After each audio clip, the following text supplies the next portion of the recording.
Welcome back. In this final part of our global climatology series, we'll focus on how pilots and dispatchers apply climate knowledge in flight operations. From seasonal routing to alternate selection, we'll see how global patterns affect decisions in real-world flying. Let's begin with flight planning and climate awareness. A good plan doesn't just consider today's weather, it considers what's normal for the region and season. Knowing what's typical can help you anticipate what's coming. For example, planning a flight from Johannesburg to Nairobi in February? You know it's the wet season in East Africa, so expect afternoon convection, reduced visibility, and plan alternates outside affected areas. Now take Europe in winter. A flight from Frankfurt to Warsaw might seem short, but that region sees frequent occluded fronts, low ceilings, and freezing fog. That means low-level icing and possible holding. Let's not forget Asia in summer. During monsoon months, airports like Mumbai or Bangkok face reduced visibility, long delays, and diversion risks. Alternates must be chosen carefully, ideally in a different weather zone. Now think about Australia. In January, the north is wet and stormy, while the south is hot and dry.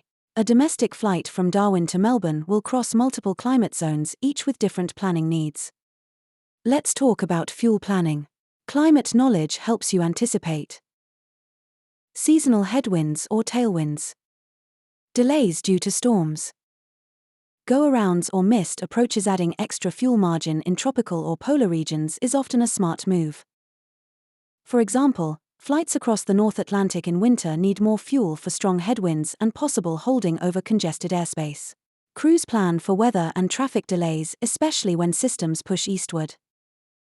Now let's talk performance. In hot regions like the Middle East, aircraft experience reduced climb performance and longer takeoff rolls due to high-density altitude. That's a seasonal climate effect with real consequences. Airports like Doha or Dubai may require reduced payloads in summer. Planning alternate airports with longer runways or lower elevation becomes essential if conditions exceed takeoff performance limits. Let's not overlook icing risk. In temperate climates during winter, pilots must watch for icing from surface to mid-level clouds. Knowing when icing is likely helps determine when anti-ice must be used and fuel burn adjusted accordingly.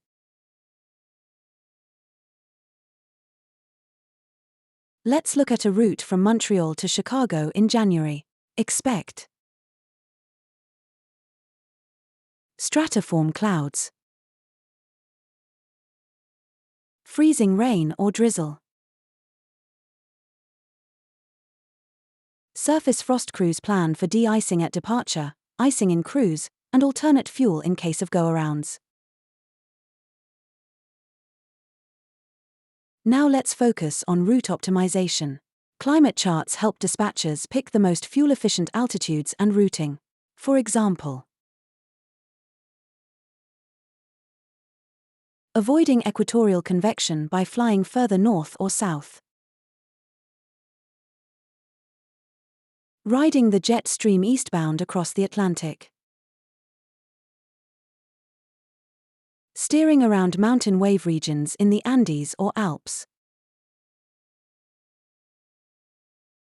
Airlines use climatology tools like wind temperature charts, tropopause maps, global icing forecasts, historical meta-TAF data to make smarter decisions weeks or even months in advance.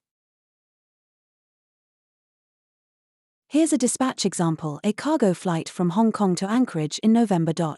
Crosses Siberia. Polar jet stream forecast is weak. Arctic airport alternates are limited. Dispatch plans a lower FL to avoid turbulence, loads extra fuel for holding, and chooses a southern alternate like Osaka.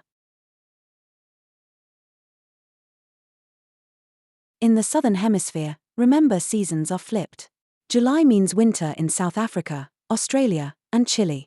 That brings fog, icing, and low visibility even in areas that are usually clear in January. Another key factor: airport climatology. Charts exist showing monthly visibility trends, frequency of thunderstorms, Common wind directions. These help pilots brief for likely conditions even when local ATIS isn't available yet. Let's say you're landing in Lima in October. Even if the meta looks good, you know this is Garua season. Persistent low clouds and mist are common. Expect low approaches and possible delays. On longer flights, fuel distribution also depends on climate.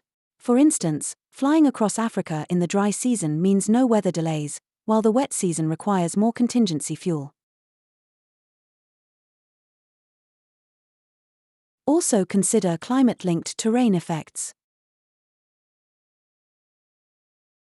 In monsoon regions, mountain slopes cause orographic lifting and CBS. In desert zones, terrain heats quickly, creating low-level turbulence and dust.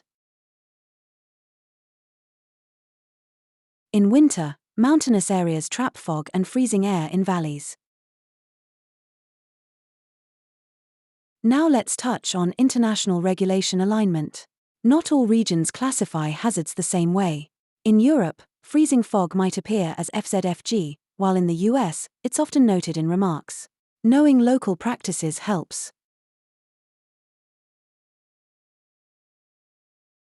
For oceanic flights, climate matters more than daily TAFs. You won't have updated weather for every point along the way. That's where long-range climate knowledge and global models come in. Let's wrap up with a rapid-fire checklist for using global climatology in ops. White heavy checkmark, no seasonal storm zones. White heavy checkmark, expect jet stream variation. White heavy checkmark, add fuel for extreme climates. White heavy checkmark, pick alternates in different weather regions. White heavy checkmark, use historical data for smart planning. White heavy checkmark, consider terrain plus climate interactions. In the next episode, we'll shift from global to area-specific climatology. You'll learn how different regions like the Mediterranean, Siberia, and the Caribbean each have their own unique climate risks and flying characteristics.